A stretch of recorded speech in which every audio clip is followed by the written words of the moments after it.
Hey MGTOWs, this is Vention. Had a good day at work today, and I just was driving home. Um, and when I'm commuting, it's not a huge commute, but when I'm commuting, I like to plug in this little Bluetooth headset here and listen to something, while I'm driving.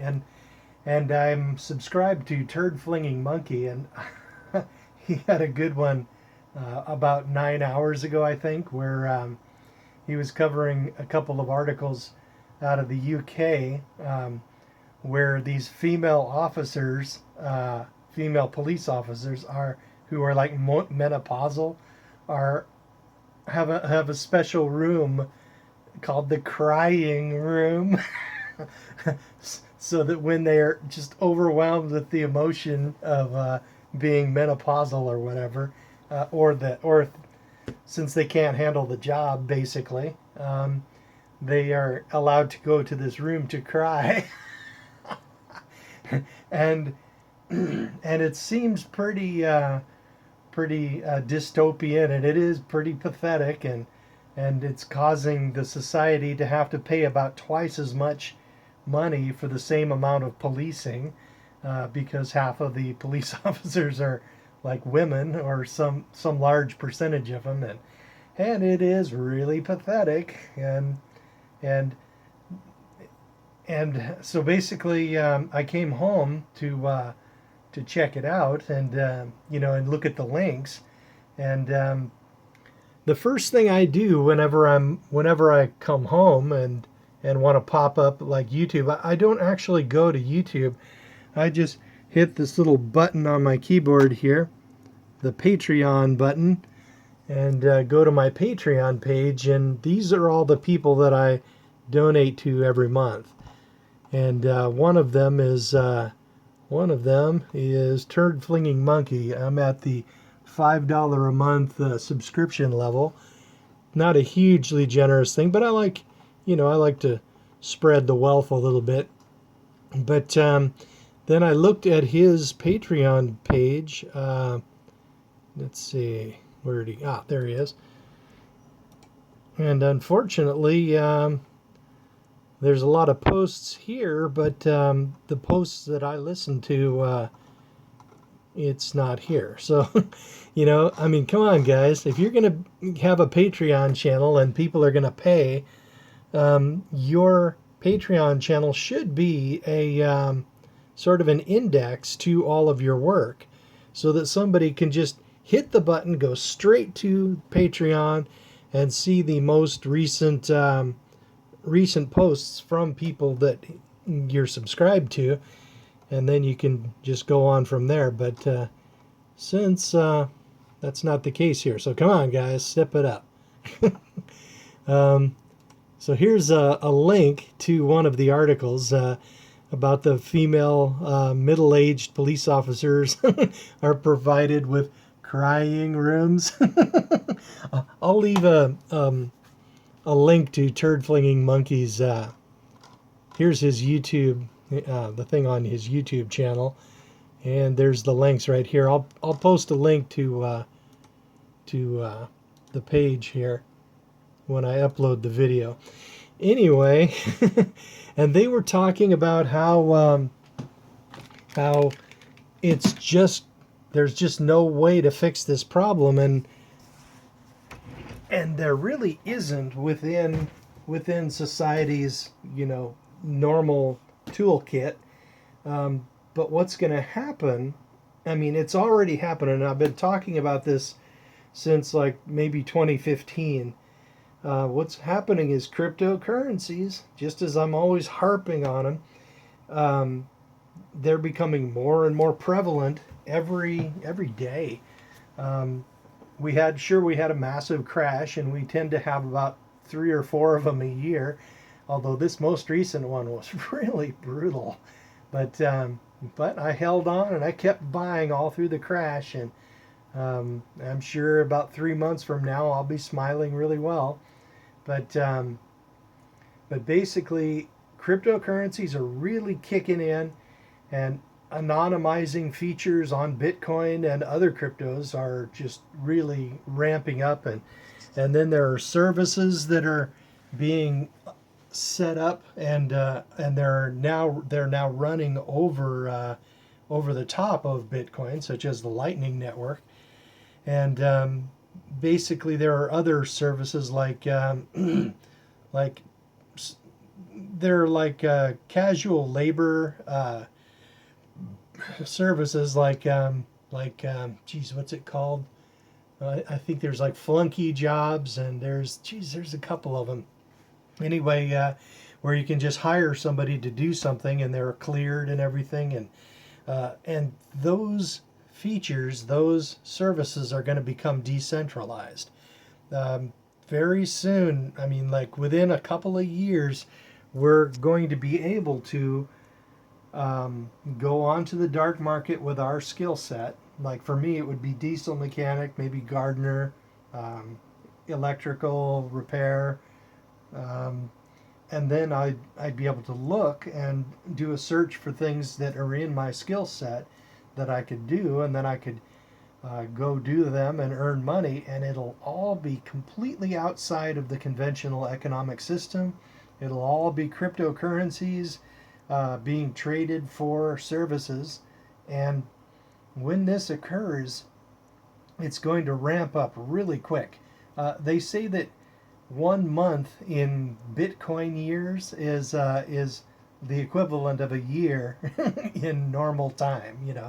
The changes that are occurring in the Bitcoin and cryptocurrency arena are coming so fast that you can like leave or like shut off your computer for a week and then come back on, and you're like way behind. um, Things are really heating up.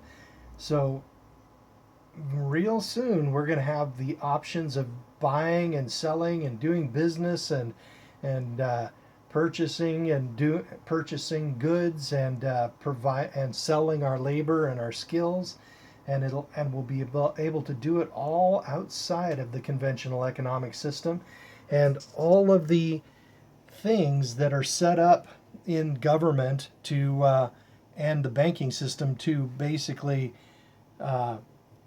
just grab big chunks of our income and our earnings and whatever we spend money on.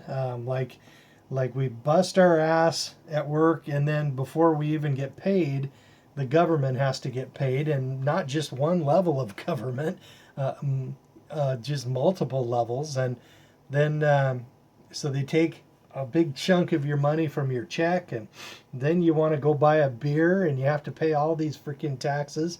Or if you wanted a soda in Seattle, you have to pay an additional fee because there's sugar in the soda, and the leftists have piled up more taxes. So the result is people are going outside of the city to buy their sodas. It's so pathetic. But anyway, we're going to see more and more disintermediation, cutting out the middleman, basically, and we will be able to go earn money and get the entire amount that we're paid. Whereas an electrician, if a person wants to hire an electrician, he's going to have to pay like $300 an hour or more. Well, I'm not even sure what they charge, but it's a lot, and it's because the company that hires the electrician has to pay Social Security, half of his Social Security. He pays the other half. Then they have to pay business and occupation tax and inventory tax and tax and more tax and fees for this and that, and it's just such a tremendous load. Every time a dollar changes hands, government is standing right there to take a big chunk of it, and it's just sucking the life out of the entire economy. Big capital projects like bridges, like they were talking about building a bridge between the Fauntleroy ferry landing in West Seattle across to Vashon Island. It's a place where a bunch of hippie types live. although it's really gentrified hippies nowadays. But they would have had a bridge, and then everybody could have gotten back and forth really quick. But basically, since our society, all of our money is just being sucked out to fund the national debt and the war machine and all these feminist programs and welfare and just endless bullshit and the massively inflated uh, medical system and the Medicare and all this shit. And it's just sucked the life out of the system so that we can't even afford to build a bridge. So the result is the bridge is not built. So people are still forced to ride the ferry back and forth. And it slows everything down. And so, but basically, what I'm trying to say is that this is all going to change. I mean, I've been talking about this since 2015. The dark market it's here and it's developing. Every day it's developing. And soon we're going to be able to take a lot of our economic activity into the dark market and basically charge, like we could charge 30% of what a company has to charge to sell our services and still earn more than we would if we did the job through a company. Like that electrician would probably have to charge, the company would have to charge 350 an hour to for his services, whereas if he sold it on the dark market, he could probably charge $60 an hour or something and give people a tremendous break in the price, and yet he would be earning more. And on top of that, all of that wealth that is being sucked out of that, that man, that for his labor, it would increase the prosperity of the productive dramatically. So we're going to see a lot of this, and when that occurs, we're going to see a gradual decrease in the amount of real wages in these government jobs, and it's going to be and they're going to be more and more angry, and they're going to try to demand more money, and there won't be any more money coming in because much of that economic activity is just going to be being driven into hidden markets. And man, it can't come soon enough for me. Basically, it'll just increase. Anything that decreases government generally increases freedom. Things that these menopausal crying room female police officers, the job that they're supposed to do, will more than likely be privatized. These services, you'll have like an Android app. You'll just be able to hit a panic button, and your service or an affiliate service will come screaming up in a car to try to find out what the heck's going on, right? And it will cost money, so and then they will sort it out privately. So that's and there might be some government involvement, but a lot of this is going to be disintermediated, and wealth as a result will return to the productive, and the leeches that are just destroying society, they're going to be starved. And it almost has to happen. Every time you turn around, some countries trying to ban Bitcoin or some other cryptos or exchanges, and then eventually they'll just get left behind, and they change their minds regularly. So it's just a matter of time. So it's not all doom and gloom. There's a lot of potential for this to really turn around and become a lot more libertarian of a society. And if it comes soon enough, I might not need to live in Cambodia. I could live just fine here in the States, retired, but it's just the freaking medical, the way the way the medical system is run here, it's like a real scam. And once that government monopoly and the and people start working more for themselves, it's just a matter of time before medical is disintermediated as well. And we're going to have private doctors on the dark web who will have good reputation scores, and they will know some amount of medical. Some of it might be self-study, and they will be able to do some things, and they will be able to work for 5% of what the gouging medical system costs, and they might only be able to do a few things, but they will be able to provide some of those services that people are just being gouged for. So yeah, give it a little time.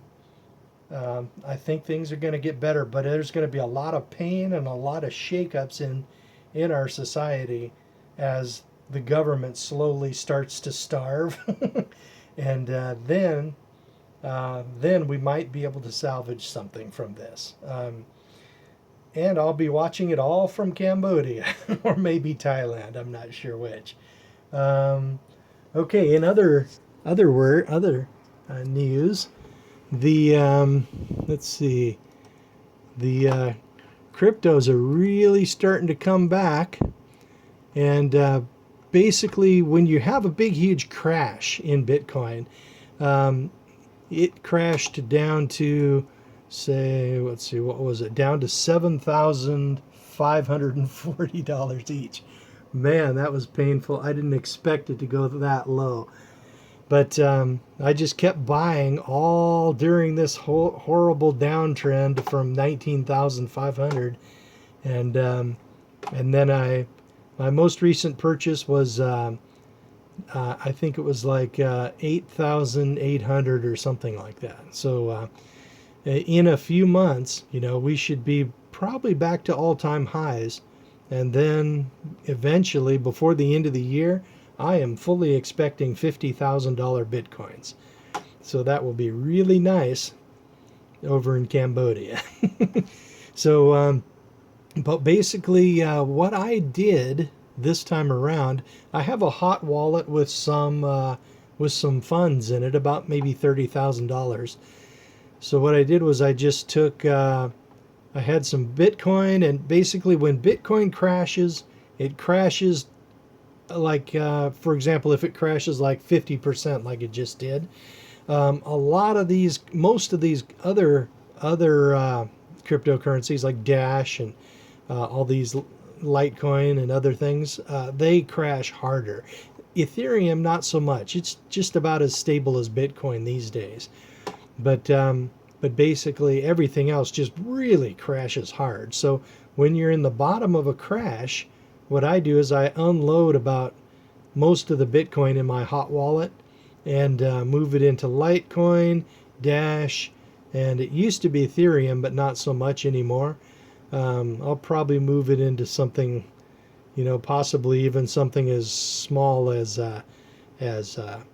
digibytes or something.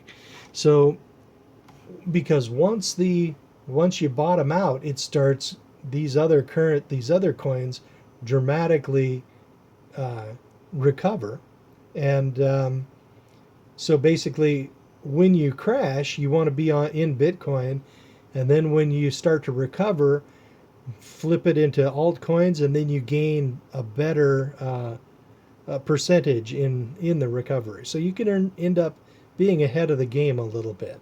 So I tend to do this every time we have a really big crash. So, okay. Other than that, Bitcoins are cranking along again. Looks like the worst of that big, huge bear trend that existed for like the last month is now broken, and we seem to be in equilibrium to a slight gain or a slight uptrend. And I am liking the look of this. So let's see what else. Can't think of anything else. So I just like to say, don't get married, and have a good night.